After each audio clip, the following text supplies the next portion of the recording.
Welcome back, everybody. Welcome to a new cleaning video. Now, this week my day off is Friday, so we're starting Monday with the cleaning in the kitchen, and this is what I am starting with. So because my day off is Friday, and that's the day you guys get your videos, I'm doing my cleaning a little bit throughout the week before I go to work every morning. So this morning, Monday, we're starting in the kitchen.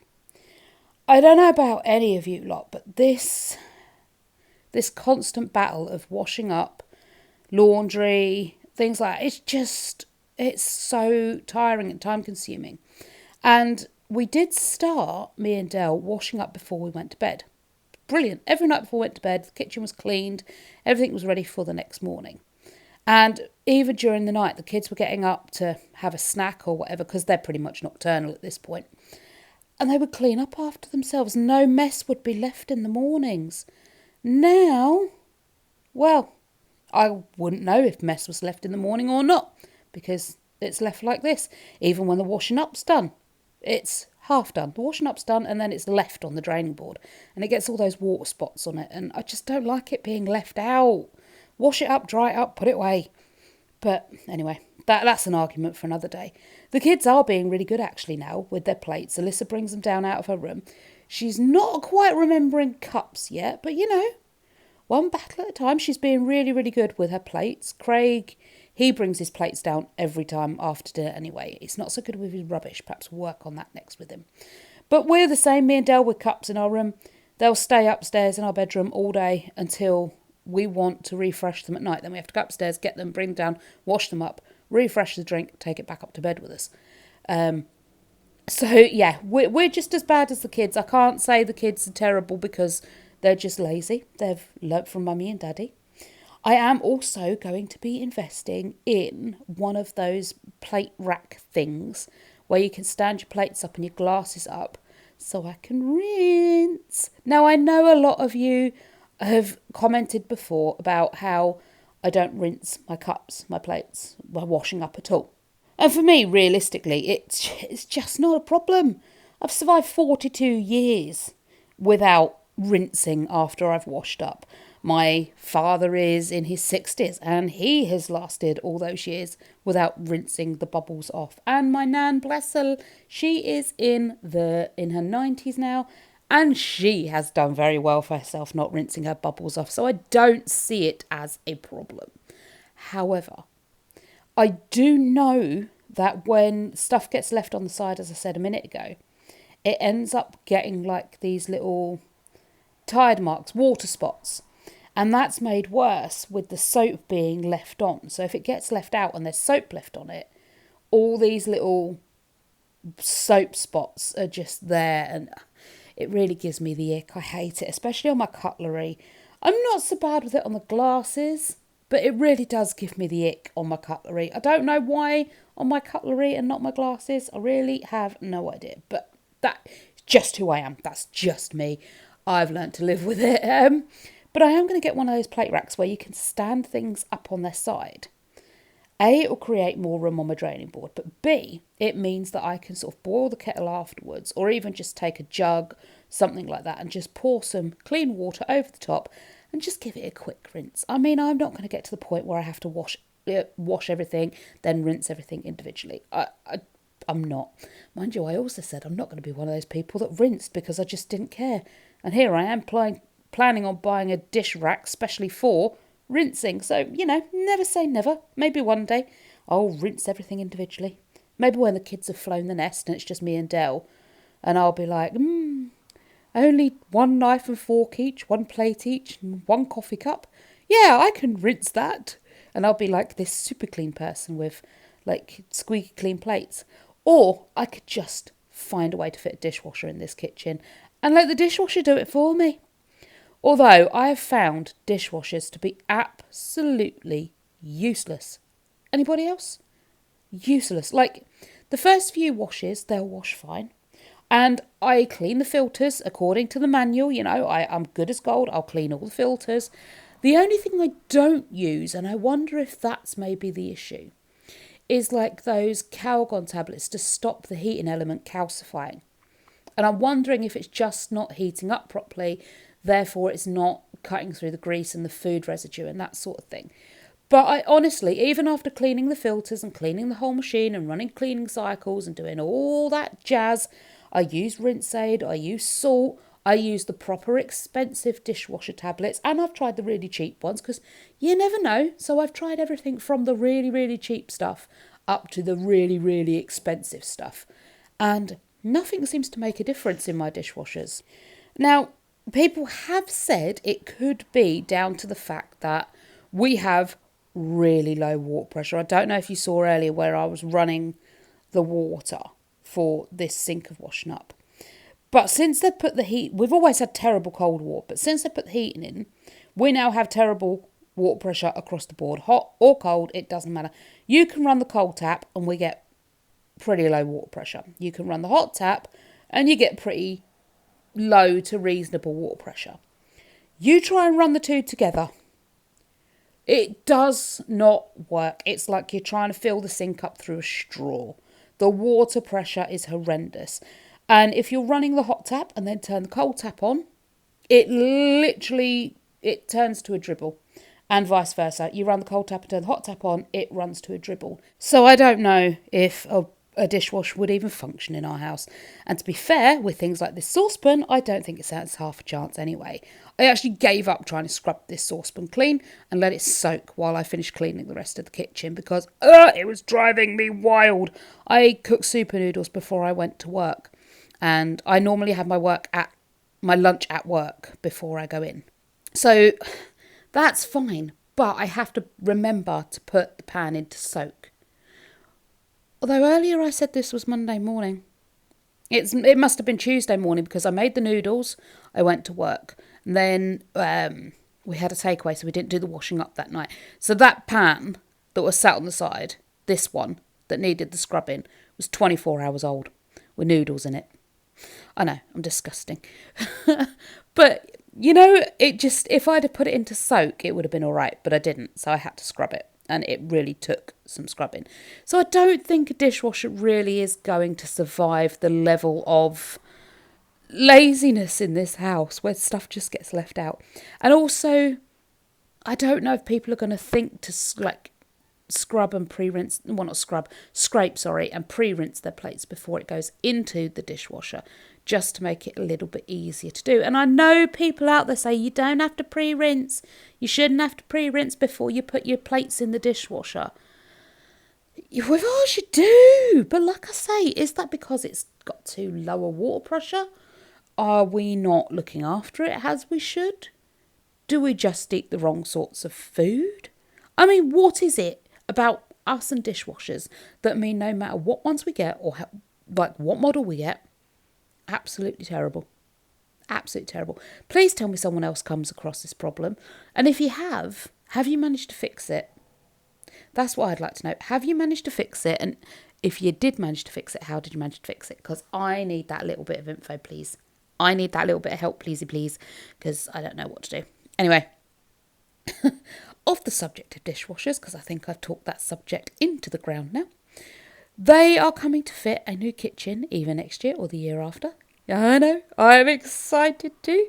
So this will be one of the last rooms to get decorated. One day I'm going to show you the mould behind the cupboards.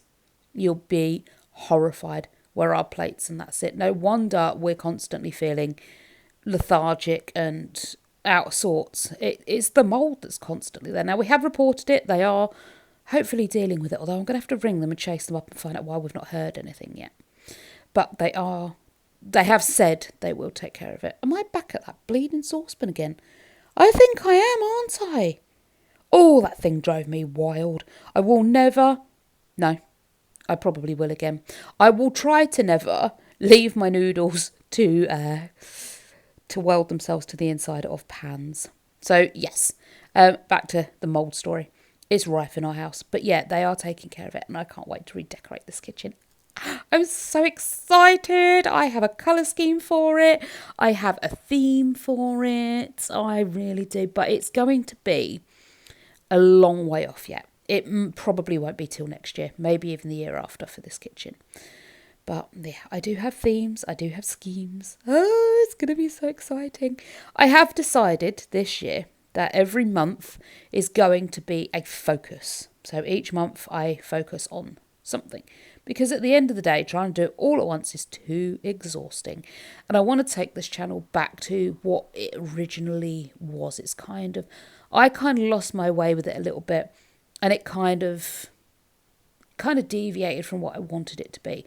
I wanted it to be about slowing down, making little changes to eventually take care of the big changes. Take care of the pennies, pounds take care of themselves. Don't know who said that, but, someone did. And I wanted that channel to be about that. And while it still kind of is, it kind of isn't. So each month I'm making one goal. Now, the members have asked for gardening videos, so they're going to be getting the gardening aspect. So if you like to see gardening videos, head over there. This month's focus is my garden. It's the front of the garden. It's the curb appeal of the house. So that will be being uploaded once it's finished at the end of the month to the members channel. So if you want to become a member, I do have a video. So check that out on how to become a member, and then you can get to see those videos as well. If it will be released to non-members, I don't quite know yet, maybe. But for now, it will be on the members channel. Anyway, so each month I have a different focus. So far I've done finances, something else, my social media, and now the curb appeal. I can't wait. But I'm hoping to get a video series going. Although we're already 4 months into the year. Maybe I'll just share it with you for the rest of the year. I don't know. I have such plans for everything. And I think I overplan and don't leave myself enough time to actually action that plan. That's my downfall. I've got so many notebooks full of so many plans, and not once have I left myself time to actually get those plans actioned. So my apologies for those of you out there that are waiting for videos or, expecting me to do things, because I've said I will eventually get around to them. I just haven't left myself enough time to action every single thing that I've promised at the moment. But I am slowly working my way through the list. They are coming up. They are all happening in the background. It just takes a while to get there. Guys, this is me. If you don't know me, welcome. My name is Raquel, and I am a chaotic member of society that has delusions of grandeur, thinks I can do a million things at once, and I move at the speed of a very speedy speed thing. Yes, that's right. Technical terms for a very fast-moving person. I really, really want to not do that anymore. I do. I want to follow through all my plans. I want to stop over-promising and under-delivering. I'm working on it. I am a work in progress. And we're getting there. We are getting there. I am making those changes in the background. And actually, I'm feeling a lot happier. We are getting there. It's going to take time. I kind of have to keep reminding myself that everything takes time. That was the kitchen at the end of Tuesday. I did leave Dell to sweep and hoover the floors. Sweep and hoover the floors? Hoover and mop the floors. I don't know why I don't hoover the floors. He did, and it was so much faster. Anyway, look at him helping me out. He took the bins out. He finished the laundry off. And then hoover and mop the floors for me, because I can't do it. If I'm at home and everybody's up, they want to be on the floor as soon as I've mopped it. So I got him to do it while I was at work, and then we're done. Also, there was laundry all over the floor as well, so I couldn't really hoover it, mop it before I went to work, because there was still laundry there that had to be got through before that could be done. So he finished that little job off for me. It's brilliant. And then in each of the rooms, obviously, because I'm off to work after I've done them, he continued to hoover through and do that sort of stuff. So I just had to concentrate on the bulk of the cleaning. He got the flooring done afterwards. So yeah, that is why you're not going to see me do any floor cleaning in this video. It is Mount Foldmore, also conjoined with Mount Ironmore. The tumble dry still not fixed. Still not fixed. I know. 3 engineers, 3 visits, and still not fixed. It's still tripping the mains electric. They still can't figure out what's wrong with it. I would ask for a new one. Under the policy I've got, I'm allowed to do that. But every time I ring up, they seem very confused and don't quite understand anything that I'm telling them. So I'm kind of nervous to ring up and say, look, you've sent out goodness knows how many engineers now. The thing still isn't working properly. Give me a new machine, because, I can't keep going with all the laundry. I like to change our bedding once a week. At the moment, we're struggling to do that because we're fighting to get through so much laundry and get it on the line, get it dry, get it back in and get it back into the system, that adding our bedding to it is just almost impossible.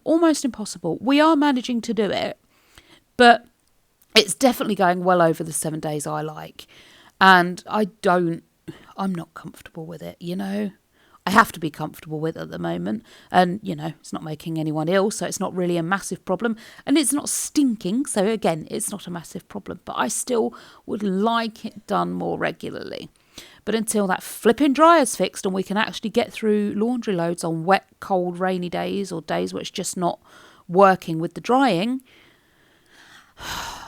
I'm just going to have to keep putting up with it. So, yeah, for now, it is what it is. Hopefully, the next guy that comes out will actually listen to us when we tell him it's overheating. It's getting too hot. The thermostat is broken and needs replacing, which is why it's tripping out the electrics. We do not need other things replacing. It's getting too hot. Just replace the heating element or the thermostat, whichever one it is that controls how hot it gets. I think it's the thermostat. Either way, one of them two things is broke. Fix it. Do you know what? Replace both. At this point, I've paid enough. Just take out both. Just fix both. Or just give me a new machine. Oh, I don't have luck with machines, actually. That's why I got the insurance on it. I really don't have much luck with machines. Which is so irritating. Like I say, with dishwashers and tumble dryers, washing machines, they always give out on me. Maybe I overuse them. But it's not my fault. It's never my fault. It's always someone else's fault. But, I mean, realistically, it's not, is it? I mean, at one point we had 4 dogs. That means their bedding had to be washed quite regularly. Otherwise, the house would stink of dog. There are 4 people in this house. There are 2 double beds and 1 single bed. And that has to get laundered at some point. Everybody's clothes has to get laundered at some point. So, the washing machine is a very heavily used appliance. Same for the dishwasher and the other thing that I can't think of, tumble dryer. There you go. They're heavily used appliances, as well as the Hoover. I do have a cleaning video of the Hoover. Wow, if you want to see a video that's ick, do have a look. For those of you who've seen this video the first time it plays, the Hoover video should be the next video that comes out. For those of you who are watching this after it's played for the first time, this video after it's played for the first time, do check out the videos for my Hoover cleaning video because, oh, good grief, ick. No wonder my Hoover smelt. That's all I'm going to tell you. No wonder my Hoover smelt. I really need to get better at remembering to clean the things that clean the things. Because at the end of the day, you kind of think it would clean itself, right? It's a Hoover. It sucks the dust into the collection chamber. You empty it out. The appliance should be dust-free once you've emptied the chamber, right? Wrong. Washing machines, they clean your clothes. They should be clean because the soap and that is in there cleaning the machine as it's being used. Wrong. Yeah, see? It does make you wonder how dirty bars of soap are, doesn't it? Oh, it does me anyway. How dirty is your bar of soap? If the washing machine doesn't clean itself and the Hoover doesn't clean itself, does a bar of soap actually clean itself? You just don't know, do you? These are thoughts I have. One day I want to take you along with me for a car journey. And we can just delve into the ramblings of my brain for that car journey because it's quite interesting what goes on in my brain.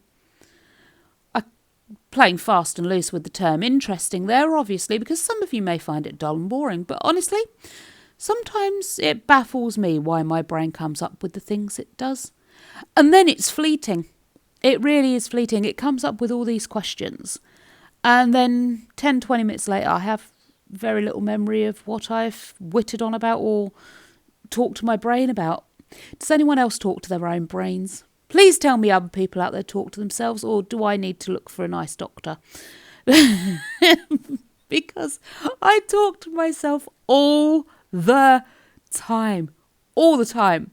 I even answer myself back. Someone once said to me, "You're okay talking to yourself as long as you don't answer yourself back." I answer myself back. I don't see that as a problem, though. I mean, I'm not asking myself a rhetorical question, am I? I know the answer. Anyway, there's the thought for my day. I got this new toilet cleaner from Asda. Quick subject change before we leave the video. I hope it's going to be pretty good at keeping down the lime scale because it's penny saving. However, it's a lot thinner than the Harpic I normally use, which means that I'm getting through it a lot quicker. It's not covering as well, and it's like a lot thinner, so I'm getting through it a lot quicker. But anyway, that's all I've got time for, guys. I will see you in the next video. Bye for now.